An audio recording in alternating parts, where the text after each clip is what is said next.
The name's Rex.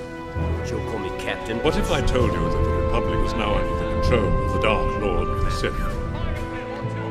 The shroud of the dark side has fallen. Quinlan Vos. On heavy. Begun. The Clone War has.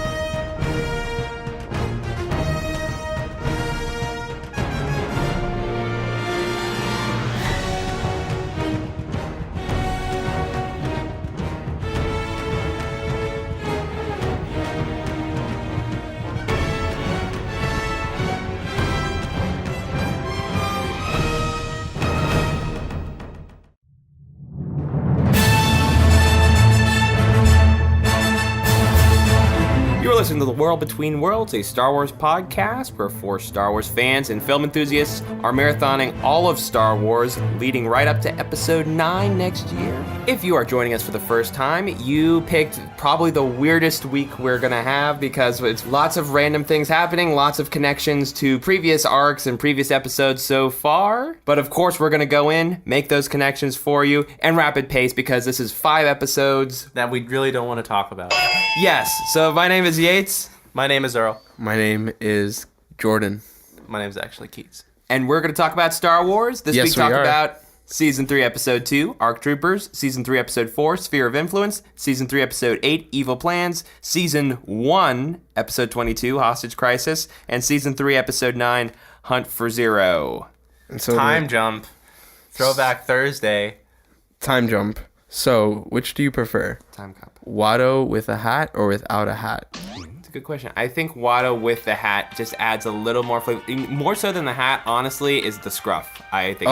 True. The scruff is pretty and good. The flies that are like. So, Season 3, Episode 2. This is a sequel to an episode that we did a long time ago. I think World Between Worlds Episode 5 featured the episode Clone Cadets, where we met Domino Squad, a group of clones that were training on Kamino. Now that the remaining members of Domino Squad have been out on the front lines for, 3 seasons, they have returned to Kamino, and what do you know, Kamino is about to undergo a huge separatist attack led by Asajj Ventress and General Grievous, and the clones, as well as Anakin and Obi-Wan, are forced to defend both a vital Republic resource and the homeworld for the clones.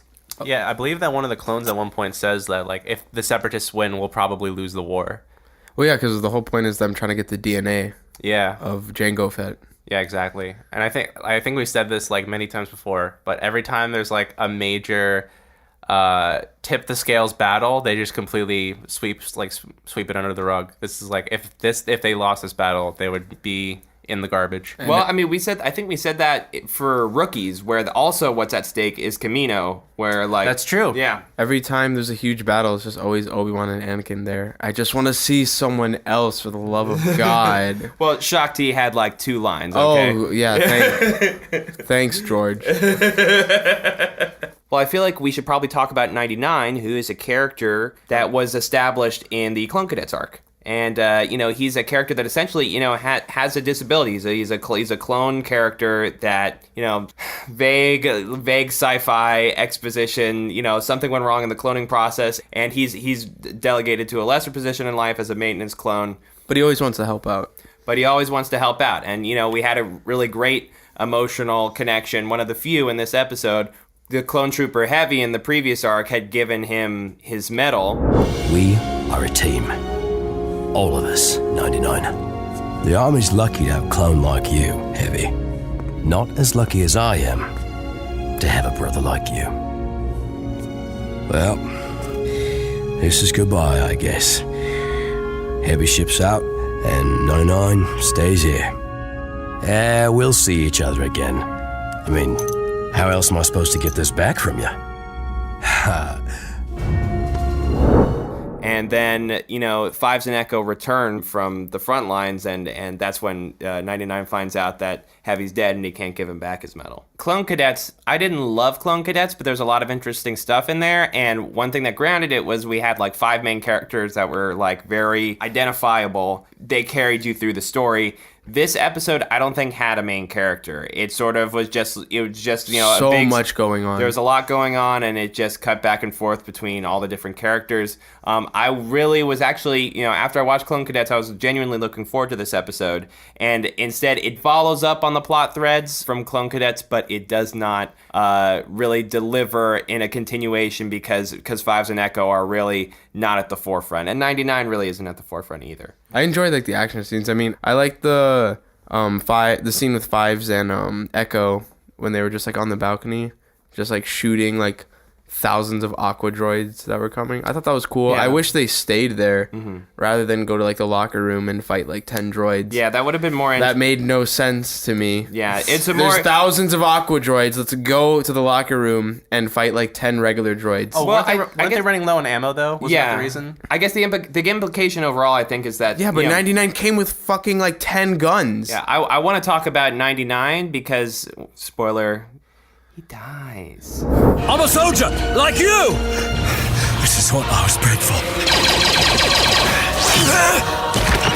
99, no! But that was really the only thing of any sort of impact and consequence that happened in the episode, and I do think it was the emotional core of the episode more than any of the other characters, just because he actually, had an arc and he had things to do. I wanted to feel bad, but I just didn't. No, I felt the same way. He I died felt in such a stupid way. He died because he was you're meant to think that he died because he wanted to become he wanted to be like the rest of them. But I just didn't believe the situation, and that's Yeah. why I didn't feel threatened in that locker room. Because the whole time you're supposed to think 99 is he's physically held back, so mentally he's seeing clearer than any of the other clones are. But He kind of is throughout the episode, but in that moment, he is, yeah. He's helping them in ways that they weren't expecting. But because in this moment, Fives and Echo are trying to hold back this suppressive force from the Separatists. There was none. Well, in the illusion of the show, there's supposed to be. There is a certain number of droids that are about to overtake them, and 99's, and they're we're out of ammo. And 99's takes it upon himself to be okay, I'll go grab the ammo for you guys. And he's don't, it's too dangerous. And They had ammo. They ran out of grenades, and they only could use grenades in this situation because they're fucking idiots. Yeah, that's true. That's one thing that they never really get across, because I know it's energy bolts, and they're it only overheats, but I don't think there's actual magazines or anything they can run out of ammo for. I think it's energy packs. That's how. is that what it is? Mm-hmm. Okay, got it. Gotcha. Fact of the day. But so 99's okay, I'll go get the ammo, and they're you can't do that. It's too dangerous. Who knows what will happen? And then he's it's fine. I'm a soldier just like you. I mean, I that moment would have been so powerful if I actually believed that they were out of ammo and were in danger, but I just didn't feel that. No, for me it was just that 99 has been such a smart character that he should have known that he wouldn't be able to do that successfully. So I think I think his death was unwarranted. I think he was just caught up in the heat of the moment and really wanted to prove himself, because I mean, he just wanted something to do. When he had to show the cadets to the locker room or whatever, he got so excited, oh, I know the quickest way there, I'll get you. He just wanted to feel useful. No, I understand. I just don't believe it. I just don't believe he would make that choice. I think it's a different way to approach that type of scene overall, because when we're talking about it, 99 died just because he literally couldn't do what he was expecting of himself. Normally, juxtaposed to a scene in let's say Rogue One, where the characters die after accomplishing their goal. I think, Keats, what you're saying is what would have been more powerful is if maybe he overcame his disability and was actually able to I don't know, start up a jog and just get everything in place in time for him to do it and overcome something. But instead what happens is he tries to do something and he fails at doing it, and that's why he dies, and that's not a good way to send off that character. It's sort of anticlimactic. But he just immediately fails, and it's just oh, okay. Yeah, there's no retribution for that. It's just straight up failure. And for an episode like this, that's all sort of flashy action, it just feels sort of a very dead moment emotionally. It feels undeserved. Yeah. Yeah, there's just so much going on. Yeah. There's so much scrunched into 23 minutes. Yeah, for how established he was in Clone Cadets, in this, he's just sort of there. We lost a true soldier. He really was one of us. All right, next one. Star Wars Episode 1, The Phantom Menace. Taxation of trade routes to outlying star systems are in dispute. Oh, wait, that's this episode, Season 3, Episode 4, Sphere of Influence, where the Trade Federation has set up a blockade on the Pantoran homeworld. And we catch back up with our favorite blue senator, Choo-Choo, and find out who the big person in charge is on Pantora. And the answer is it's George Lucas. Or rather, a character that is modeled after George Lucas called Baron Papanoida. And there is a lot of political maneuvering in this episode, but the most important thing, if I can condense it down, is that the Separatists are putting pressure on Pantora for them to join them through the Trade Federation, and they do so by kidnapping the Baron's children. And, well, guess what? The Baron's not having that, and he takes matters into his own hands. Looking for someone, Chairman? I was looking for you, Greedo. Tell me where my daughters are, or die. Yeah, I mean, this was a nice change of pace because it starts off being a very political episode, and I guess it still is through the whole thing, but the character that you expect to be most political, who's essentially like the king of this planet or whatever, more so than any of the senators, more than Padme, is just like a total badass out of nowhere. Yeah, I thought the Baron was like immediately going to join the Separatists when that happened. I thought the same as well. Too. Yeah, it's because we've seen so many episodes like this. Yeah, like I'm thinking of supply lines where the Troydarians are being like pressured to join the Separatists. Yeah, and the teenage son was very about joining Dooku. Yeah, he mentioned that a couple times, but he doesn't, and he chooses to get the police involved. Who yes, help a lot. They help a ton. They don't. And he takes matters into his own hands, and he's a total badass, and I love his character, and I would love to see more, but I'm pretty sure we don't get more. Yeah, I guess for context, Baron Papanoida is just a little character in the background for 2 seconds, but he's played by George Lucas, and I think that, you know, I feel like this episode is an inside joke, but it actually ended up being a pretty good episode. Yeah, just George Lucas with twin rifle blasters or whatever. And he was smart, too. Like, there's a sequence where he visits Jabba's palace. Oh, yeah. And he knows... That was cool, because that's like the first time we've seen Tatooine in forever. Yeah, you're right. And he shows up, and he knows exactly what to do in order to get what he wants out of the situation. He, like, understands, like, the criminal world and how to, like, act when you're in that setting. Shouldn't we talk to Jabba directly? No. Remember, we're not sure who's behind this kidnapping yet. Jabba could be involved. What if Greedo runs? We'll let Greedo know we're here. That way he'll come to us. How are we gonna do that? Follow me. Yeah, at some points he reminded me of a Jedi. Yeah, just like, dude, he's just very... There's like this one point where like he grabs his son and he goes, patience. And I'm like, oh, okay. So he's just so you literally said it when we were watching. It's like, is he a Jedi? And I was like, what? He's so clear-headed and just like, he sees the end goal and he's patient and he's gonna get there and he knows it. And he becomes like a detective, figures it out. He like finds the blood. Yeah, the blood on sample. the like little god statue thing. The goddess of the moon, I think, is the goddess of the moon. Yeah, the goddess of the moon is supposed to be next to the goddess of the sun. I want to focus on this for a minute because he pulls out like sort of like a Star Trek scanner, and Ahsoka did the exact same thing. Yeah, she did last week with the Mandalorians. Literally, all they said is retrieve information. You pull out this thing, it's point it at something, you say retrieve information, and it gives you exactly what you want. It's like a mother box from DC. It's just like it's God in a box. It literally can do anything. Yeah, so the blood sample is none other than our boy Greedo. I didn't think it was him at first. I thought I heard Greeno, so I thought it was like just a derivative character of the same species with the same name. I definitely knew it was Greedo because, you know, everyone who's been in any of the movies has to just be at the center of attention always. Yeah, there's only like 6 planets in Star Wars. Yeah, literally. There's only like 10 people too. So stupid.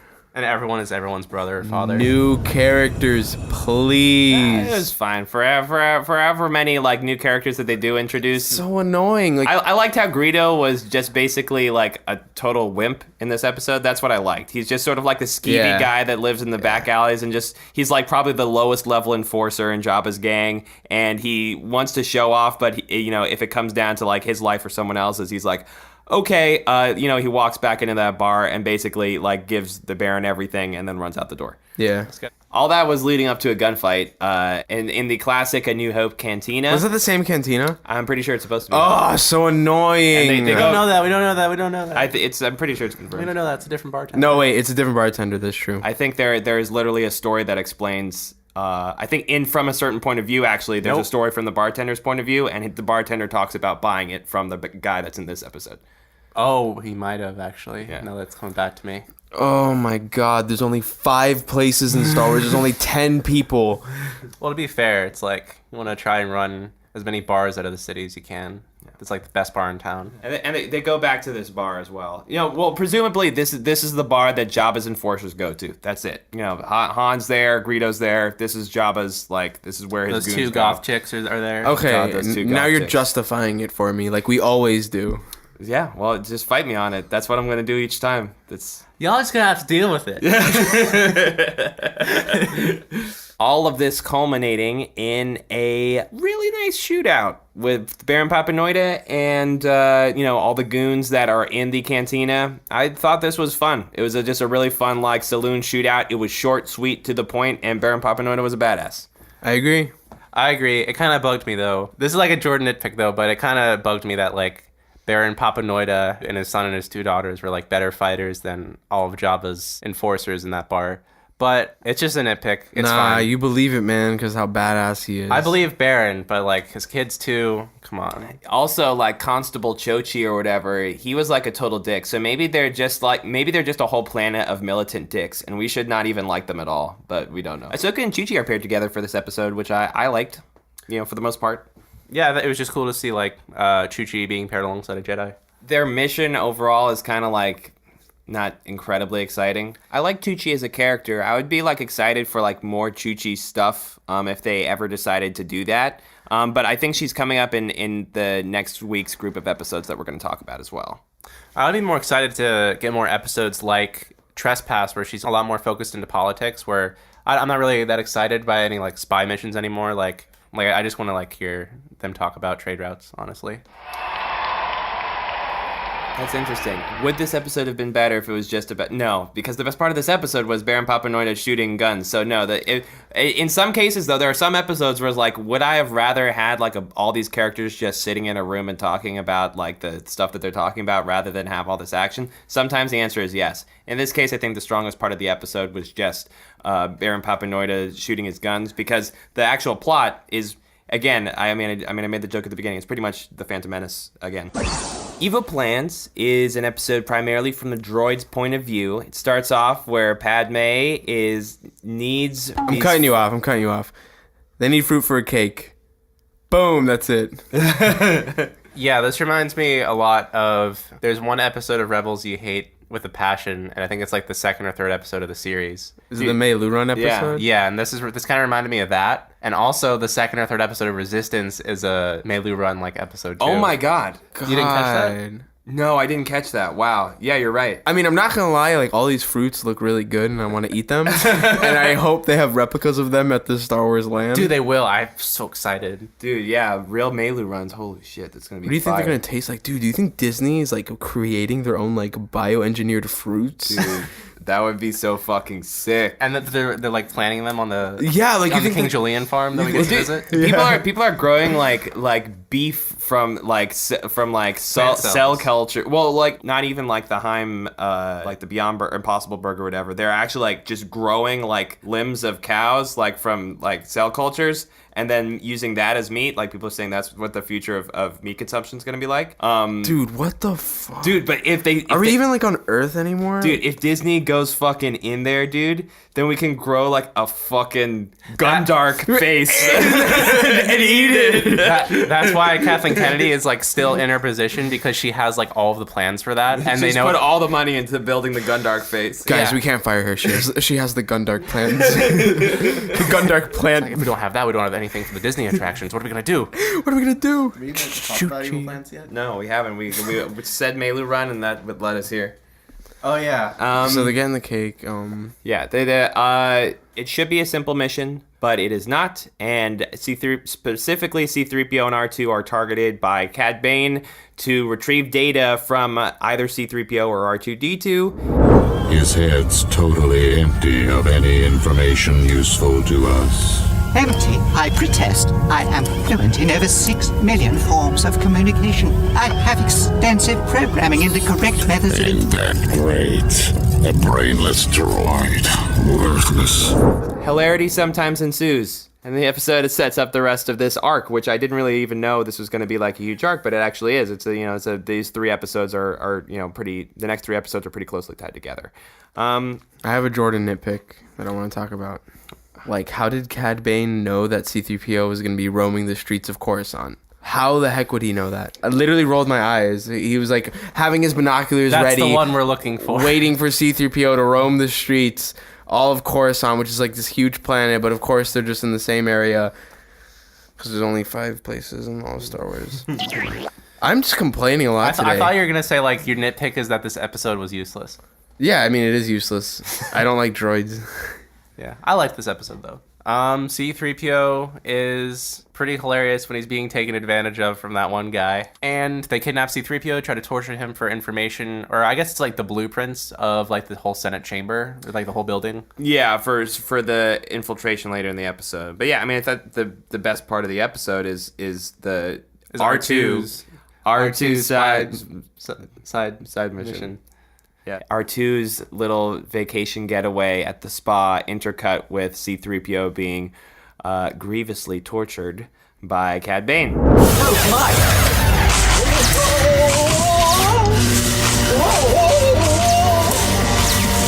It doesn't get more soothing than that, does it? Then basically C-3PO is a snitch and calls out R2 for having the plans. But of course he doesn't do that intentionally. He's a snitch without even knowing it. He's a snitch without even knowing because he's dumb. That's C-3PO's whole character. He's like, I'm not saying it's a bad thing. And he does have the regret when he's like, oh, R2, I'm so sorry, I can't watch. Like, C-3PO normally knows when he's like, in retrospect, he knows. He's kind of like Michael Scott, I guess, from The Office. Like, he's like, Michael Scott's arrogant. Yes, but there's always there's usually a lot of scene, sexual harassment. That's absolutely true. Like but, C-3PO. Yeah, but like at the end, there's normally a point like in the midway section in an Office episode where just Michael Scott's like either embarrassed or just like realizes he messed up and is sort of sitting alone in his office looking at the ground. But then his solutions are always just to make the situation worse, which also is kind of what C-3PO does. I disagree. But moving on. So Cad Bane has to get R2, and then they get R2, and R2 has the plans, and they steal the plans successfully, and they drop them back off in front of the Senate building with the 4 fruits that they had to pick up for the cake. And they got their memories wiped, and they go back inside, and of course Anakin is throwing a hissy fit because they weren't there on perfect timing. And then Padme's like, cut them a break. They're just droids. And then they hand the fruit over to like the little service droids, and now I know why the Padme didn't adopt that one service droid. It's because she already adopted like 400 of them. And so the service droids are making the cake, and oh my god, that was like the cutest Star Wars scene ever. 1, 2, 3, 4. So cute. And then Padme congratulates C-3PO. C-3PO is like so proud. No one ever appreciates C-3PO. This is like the first time we've ever seen that happen. Yeah, I mean, I thought there was a good moment where Anakin's about to like blow up on them, and Padme's just like, just let it go. Like they're droids, they're doing a good job. Like just leave it. And it's just like a little moment where like even Anakin like flies off the handle on the droids. I mean, C-3PO's the butt of 80% of the jokes in Star Wars. Like it's at his expense. So I don't know. Like for me, like this whole episode, just. It's a nice break of pace. It's a nice break of pace. What I was going to say was it's totally in line with, what C-3PO and R2-D2 have always been about. Yeah, sure. I think just some people like Jordan are like frustrated. I like them as being like the central focus. How do you feel like this compares to like the scene in A New Hope where it's just like their mission for like a half hour? That's one of my favorite segments in all Star Wars. It's like it's one of the top 3 things for me. Since he doesn't like evil plans, I want to know what he thinks of it. Well, I love the original Star Wars, so everything about it's perfect. So why is that one good and this one isn't? Because they're trying to get a fruit. Who cares? I guess that's a fair point. Like in A New Hope, there's a lot of, it's like, I think what's genius about that, I'm going to end up wanting to talk about it for an hour when we do A New Hope, but it's just like, it's like the big fight at the beginning. So I said that iconic opening shot, and that sets all the stakes for you. And Darth Vader walking through the hallway, it's like boom, boom, boom, boom. And then total change of pace, total like left turn. It's just C-3PO and R2-D2 in the desert, and they're the only people that we can trust to finish this mission. Amazing storytelling. I liked how this episode, it wasn't only a change of pace for the episodes that we were watching, but it was like the definition of like a side adventure or whatever. Like maybe some people would consider that type of story expendable, but I liked that type of story was the setup for this whole arc. So like this episode is very sort of mundane, but it sets up everything that happens in the next 2 episodes, which are way more action-packed. No, yeah, you're right. This is kind of like the catalyst episode to an entire arc about Cad Bane and Ziro the Hutt, where the previous 2 episodes were pretty much just completely disconnected from that. And yeah, this is definitely like an action-heavy arc, but I think the thing that just makes it more distinct is that every like action set piece like propels the story forward. Moving on to Hostage Crisis. Yep, Hostage Crisis. With the plans in tow, Cad Bane, Aura Singh, an IG droid, and Squilliam Fancy Son, Squidward. They begin the infiltration and hold a bunch of senators, a dozen or so, hostage. The goal is to pressure Palpatine into releasing Ziro the Hutt, our favorite purple. Jordan is dying right now. The whole end goal is to get Ziro the Hutt out of jail. But, while that's also happening, we have a little tiny Anakin and Padme story. It's sort of a bit of a repeat of the conversation from Senate Spy, where, Anakin is concerned that Padme is putting, her work above their relationship, being very clingy, but his solution is to give her his lightsaber. So while this whole attack, essentially, on the Senate chamber is going underway, Anakin is without his lightsaber because he was trying to show how much he loves Padme. He really wanted to go on that vacation. Yeah. 2 weeks? No one will notice we're gone. Yeah, 2 weeks, no one's going to notice that they're in the middle of a war. What do you mean, Anakin? You're in every single episode. Of course I'm going to notice you're gone. I would love 2 weeks without Anakin. So Padme is forced to leave the room, and Anakin is living without his lightsaber for the first time that we've seen so far. And actually, this is kind of derivative of what we were talking about with the Lightsaber Lost episode a couple episodes back, about how they took the idea from Attack of the Clones with the whole "this lightsaber is your life" thing, and then making a whole another episode out of that statement. Yeah, they're doing it again here, where Anakin, for the 3rd time? Yeah, for the 3rd time, where Anakin's saying it again. Like he literally quotes Obi-Wan in Attack of the Clones to Padme. It makes sense because Anakin is such a meathead and just loves fighting. So Anakin's like, what else is going to prove my love for you other than giving you my blade, my big epic sword? My creatine. Babe, I won't go to the gym anymore. We can hang out. Here's my creatine. Take my creatine, Take my creatine. Padme's concern once the attack happens is that they're going to be found out. Yeah, because she has his lightsaber, and that's pretty good reason to be freaking out about. Yeah, but then she's literally like in the situation where they're all holding her at gunpoint, and then she's like, "Oh my goodness, I can't show them this lightsaber," but they're like literally in a life or death situation where they're all going to die. Like all of her friends are going to die. Like she's not going to use the lightsaber. Like she doesn't know how to use it. Yeah, she does. She turns it on. Well, true. Yeah, but I mean, like to fight with it. She's like a crazy badass for like a character that had presumably no training. I mean, don't. Yeah, see but there was her. like 5 bounty hunters. I'd be like so nervous. That's true. And there is that great moment where Cad Bane just straight up shoots that senator that's running away. That's pretty scary, man. Yeah. And so she is in a very intense situation, and it's clear that there's present danger for everyone in the room. Yeah, Padme is smart enough to know when to take action and when not to. Cad Bane, of course, we had a whole episode on him before. Everyone here loves Cad Bane. This was actually his original introduction into Clone Wars, because this is actually the season 1 finale, essentially, is this episode. And this is where both Cad Bane and Aura Singh were first seen in the Clone Wars. I watched this episode by mistake earlier, like before this, because I thought I had to watch it because I didn't have. What is the matter with you? I thought we were committed to this podcast. I'm obviously not committed. Well, I am committed because I watched this thing twice. And I never want to watch it ever again. I guess a good question to ask would be, do you guys think this is a stronger finale than the Ryloth arc? Because I think I would say so. I would disagree. I thought the Ryloth arc like pulled together a lot of plot threads. Specifically the first one, I thought was like a really good final stamp on like everything Ahsoka learned in season 1. And same thing for Waxer and Boyle in the second episode. Mace Windu episode, not really, but I thought like that was like a good, for all the war episodes they had in season 1, like that was like the definitive war arc.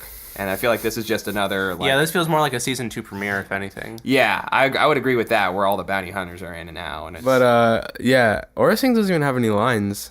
She has one line. Apparently she has one. She looks like a video game character. She's like, just like, I remember one of the shots, she's like floating in the background, like she'd turn to the left and then turn to the right, and I'm just like, oh, this looks terrible. She was threatening when she was a sniper at the beginning. Oh, yeah, she's badass. Yeah, but then for the rest of it, it's like, whatever. She doesn't have a... Cad Bane is like a good talker. Like, he has a really good presence whenever he's on screen. He's awesome. But Aura Singh didn't do anything. But, I do love Aura Singh in the Boba Fett arc. I thought she was like... honestly, probably the strongest part about that arc in retrospect. So it was cool seeing her to come back. Yeah, that definitely served her a lot better than this episode. Yeah. Because she had like a character in the Boba Fett arc. She wasn't like a one-note villain. Here, she just literally had one line and she shoots good. That's it. All these characters are partnering up for the purpose of releasing Ziro the Hutt.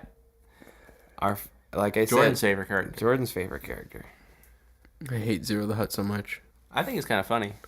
I think he's supposed to be funny, but he's just not to me. He's just so annoying. I find him funny in the next episode, very much so. But yeah, in this episode, he hardly does anything. I'm not gonna only like him in the next episode. I'm not gonna defend Ziro the Hutt. I think it's fine if you don't like him. Sounds like you are. It was kind of interesting seeing the villains win, because if you think of it from the context of this being a season 1 episode, this might actually be the first time in the series' chronological order that they had a villain win. You think they're ultimately leading up to some huge epic tale with Ziro the Hutt by releasing him, and instead what we get is the next episode.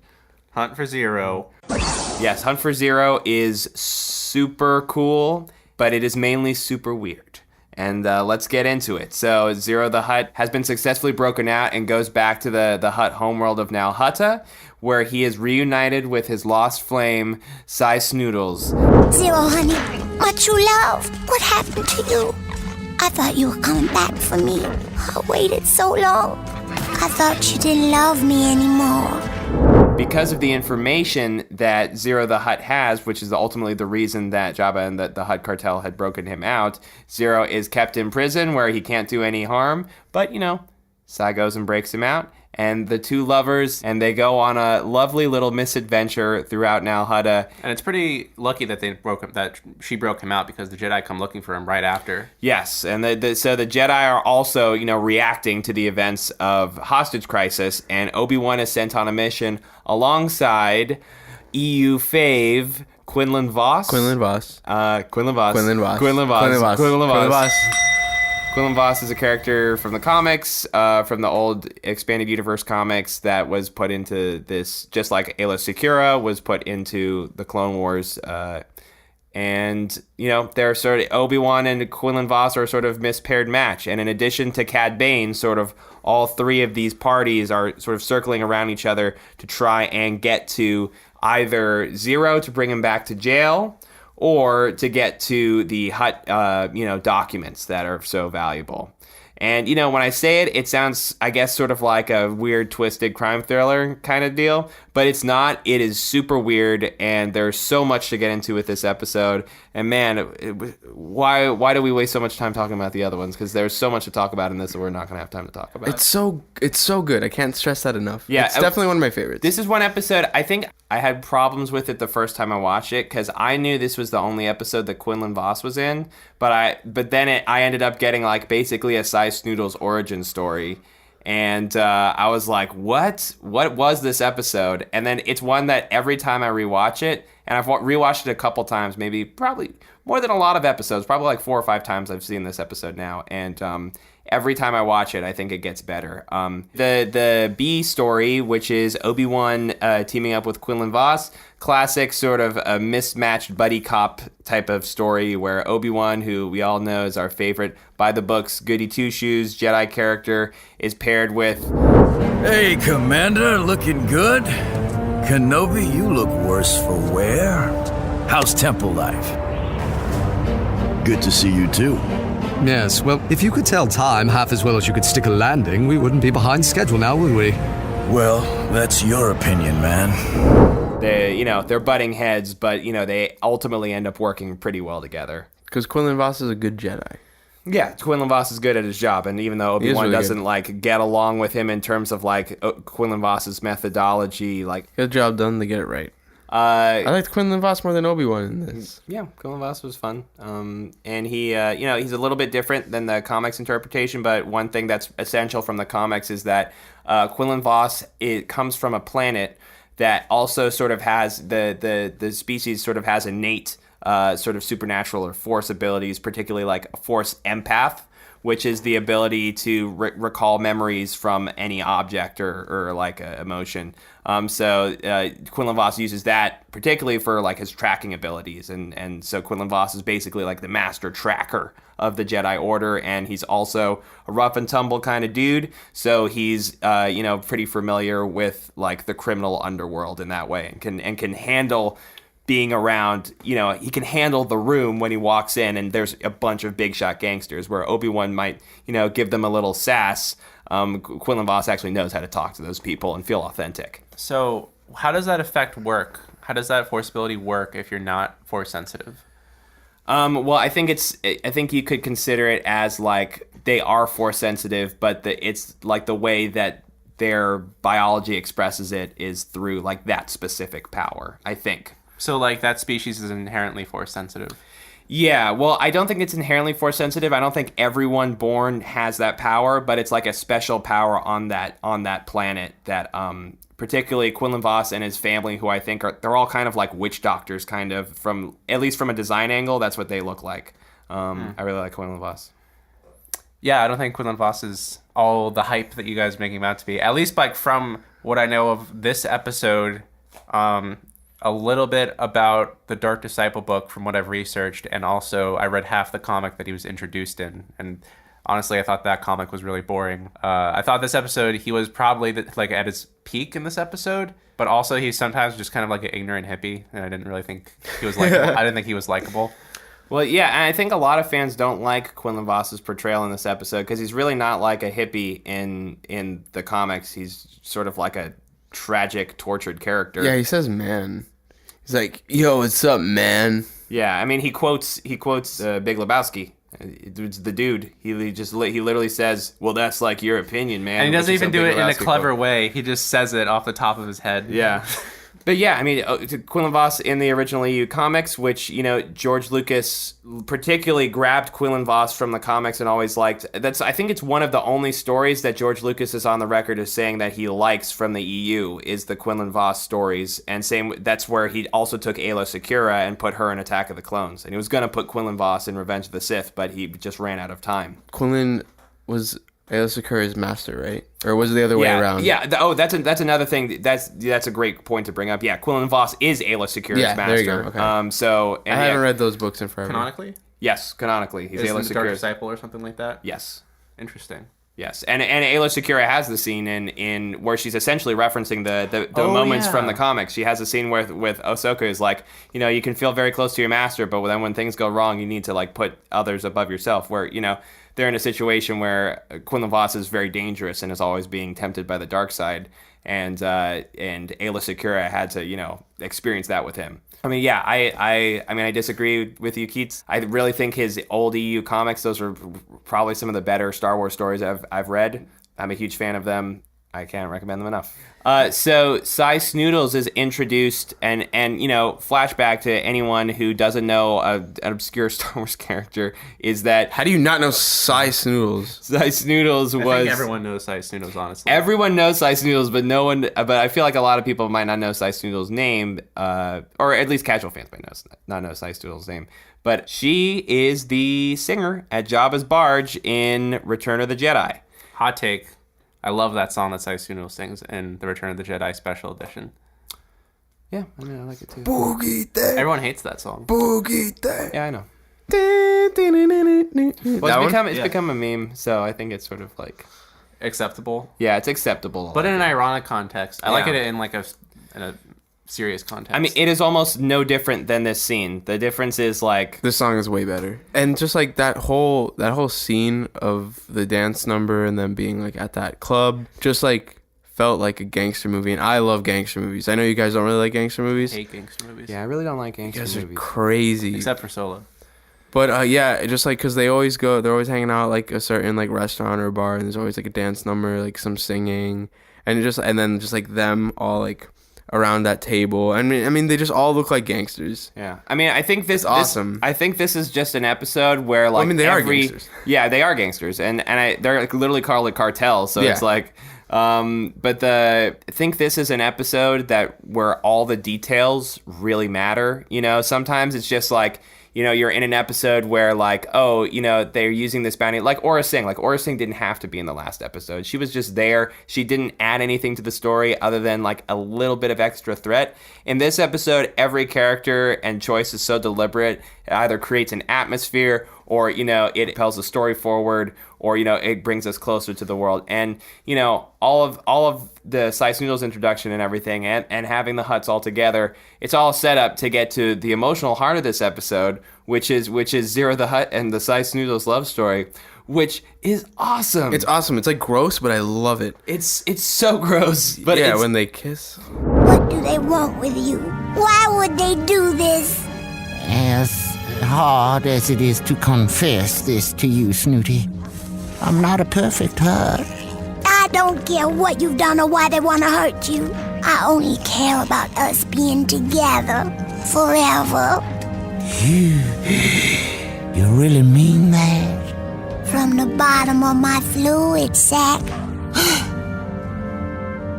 Unfortunately, my love, there's no way for us to be together as long as I'm in this dreadful cell. With true love, there's always a way.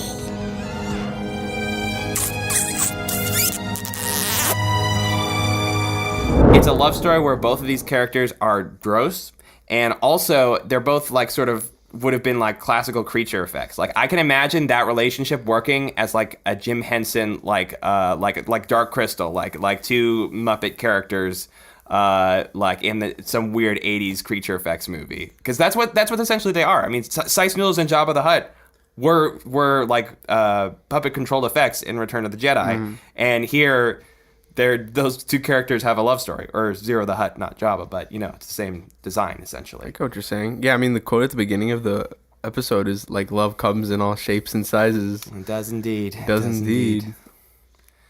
You know who Ziro loves most of all? His mama. His mama. What another weird thing.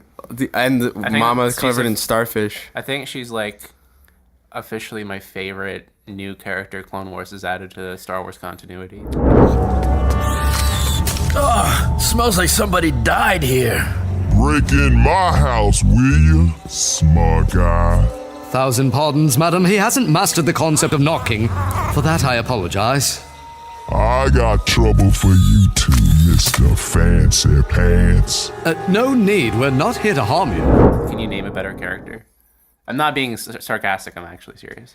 I think you're... I like Cad Bane. I like Ahsoka. Yeah, Ahsoka is cool. Ahsoka's pretty cool. Up until this point, I mean, I rate it on. I would say, yeah. Would I want a tattoo of them? Would I get a Mama the Hutt tattoo? You should totally do that. I should totally do that. I might actually get a tattoo of one of the starfish. Those starfish are cool. Yeah, they're pretty cool. Well, they look like starfish. Taurs? I forget. Taurs? But yeah, Taurs. They look like starfish, but you know what they're really supposed to be is like those fish that like swim with like whales and clean the whales. Yeah, that's basically that's like basically cleaners. it. Yeah, so Mama the Hutt is living in like a pigsty of a home. There's slime, like literally like shit like coming out the ceiling, out. like falling on her. And every character remarks how smelly it is, and Slice Noodles thinks that she's disgusting. Yeah, that was if awesome. Slice Noodles thinks you're disgusting, then yeah, and you know, Mama the Hutt, she was a little overweight, and she's the size of the whole room. She hasn't left her room since she was born. Yeah, and she's so concerned about her door, but does she ever even leave it? No. Why does she have a starship? It's a good question. Can't leave. She's such an enigma. Yeah. She is. It's great. There's so much implied history there. I mean, presumably she's Ziro's mom, so she's like related to all the other Hutts. And there's that one line where when Ziro goes there, like Slice Noodles is like, "Why are we going here?" And Ziro's like, "Oh, like no one's gonna ever come see Mama the Hutt, so no one's ever gonna find us here." I just like. Yeah, Mama the Hutt is some, like, you know, weird offshoot of the Hutt family that's just, like, a total slob and, like, has, you know, maybe a hoarding issue or something, and that no one, like, someone so gross Jabba doesn't want to, like, ever see her again. It's so strange because she's literally, like, the complete opposite of, like, a human character, but she has so many human qualities that I just, like, it saddens me to, like, see her live like that. I don't know. I just imagine. I picture like one of those weird shows on like True TV or those reality shows about hoarders and those overweight people. It was literally like both those. I love hoarders. Keats loves hoarders, dude. Really? Yeah. I've never seen it. He's never seen it. Yeah, he's made me watch it a couple times. Hoarders is really interesting. It's really like it's painful. Yeah, those shows just like make me depressed and look painful to watch. You guys make me feel like the outlier, but I'm sure like anyone listening who's seen Hoarders is probably like, yeah, man, Hoarders is great. Seen that show where My Strange Addictions? I guess one thing that was interesting about Mama also is like, you know, obviously like she lives a lifestyle that like the average person doesn't want to lead a lifestyle like that. But she's also like really proud. Like when Ziro asks for help, she's like, "Oh, like you want my help now? Well, like you're like the black sheep of the family." But literally, she's like living in filth, like in the middle of the swamp, and still will like scold Ziro and all the other characters. She's like, yeah, she's an incredibly human character. The most major thing that happens at the conclusion of this episode, we find out that Slice Noodles has been leading Ziro along this entire time. And shoots that boy dead in the chest. Ziro the Hutt is dead. Hey, what about Solarine? The sun sets. You and me sharing a future. Next time you'll think twice about breaking someone's heart. Oh, wait. There won't be a next time. No! I had no idea that was coming. That was such a good plot twist. Yeah, Slice Noodles with a blaster is just such a sick image. It looks awesome. Yeah, it's like Slice Noodles as like a femme fatale is like a stroke of genius. And then there's that weird detail where like Ziro the Hutt's been hiding the information in the tomb where his dad is like buried. It's like it's so weird. There's so much implied history with the Hutts in this episode that's like never gonna get followed up on ever. I honestly don't mind. I kind of like the mystery. I don't mind either, but I am concerned that like someone will eventually just like overwrite it and the Hutts will be totally different. Just because this is so weird and they don't want to. They're stupid if they do that.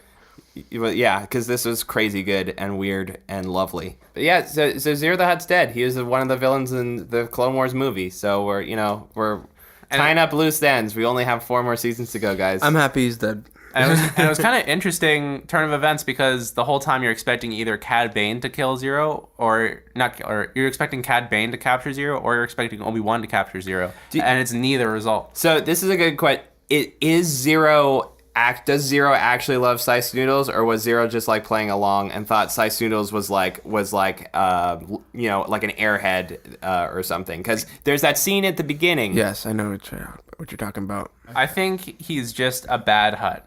And he was hopelessly in love with her, but he also couldn't help taking advantage of the situation. This is as deep. I really think it could go either way, I honestly don't care because they're both good. Like you said with Quinlan Vos, I think Ziro the Hutt is a tragic character.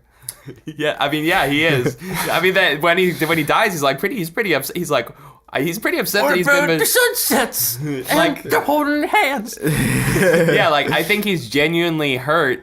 Because she was the one to kill him. Like if like Cad Bane had killed him, like he would have been like gotten a different emotional reaction. But the betrayal part of it, he was like there. I felt like a little bit of emotion from Ziro the Hutt. I did too. So Ziro the Hutt, maybe didn't do anything the past like 3 episodes that he's been in. The only other 3 episodes he's been in. But in this, we got a really great character and sort of a tragic, trashy love story.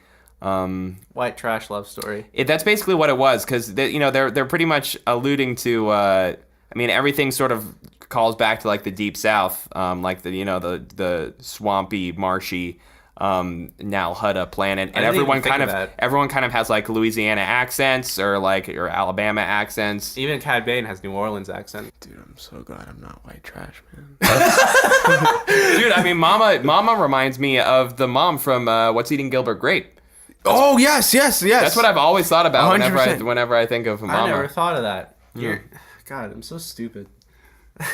That's I was trying to remember. Star Wars is too smart, dude. I was trying to remember what movie it was. Yeah, it was What's Eating Gilbert Grape. Yeah. So that was leading up to the best fight scene, in my opinion. No, I totally agree. I think this is the best fight scene we've had of Clone Wars. of the entire series so far. Yeah, it's so good. There's so much variety, like you said, and it's just like Obi-Wan with 2 lightsabers, a droid with a lightsaber, flamethrowers. The flamethrower is like, ooh, like that gets we got me going. Kung Fu.